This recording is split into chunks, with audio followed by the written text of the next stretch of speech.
একদিন এক পুরনো ট্রেনের কামরার ভিতর জানালার ঠিক ওপরের কোণায় একটি পায়রা বাসা বেঁধেছিল।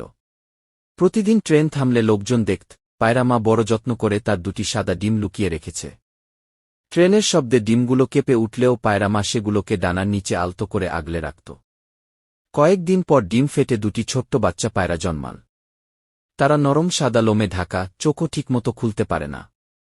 ট্রেনে যারা যেত, বিশেষ করে ছোট বাচ্চারা, জানালা দিয়ে উকি দিয়ে বাচ্চা পায়রাদের দেখে খুব খুশি হতো। ট্রেন যখন ধীরে স্টেশনে ঢুকত, পায়রা মা তখন বাচ্চাগুলোকে খাওয়াতে শুরু করত। বাচ্চারা ছোট ছোট ডানা নাড়িয়ে আনন্দে চি করত। লোকজনের ভিড়, ট্রেনের হুইসেল, সবকিছুর মাঝেও ঘরটা ছিল যেন নিরাপদ একটি ছোট্ট দুনিয়া। একদিন দেখা গেল বাচ্চা দুটো একটু বড় হয়েছে। তারা বাসার ধারে দাঁড়িয়ে ডানা মেলে উড়ার অনুশীলন করছে। ট্রেনে থাকা বাচ্চারা হাত নেড়ে উৎসাহ দিত, আর ছোট পায়রারা ডানা ঝপঝপ করে যেন বলত, আমরাও শিগগিরই আকাশে উড়ব। শেষমেশ এক সকালে ট্রেন ছাড়ার আগে দুই বাচ্চা পায়রা প্রথমবার বাসা থেকে বেরিয়ে ছোট্ট একটা উড়াল দিল। তারা আবার ফিরে এসে মায়ের পাশে বসে খেলা শুরু করল।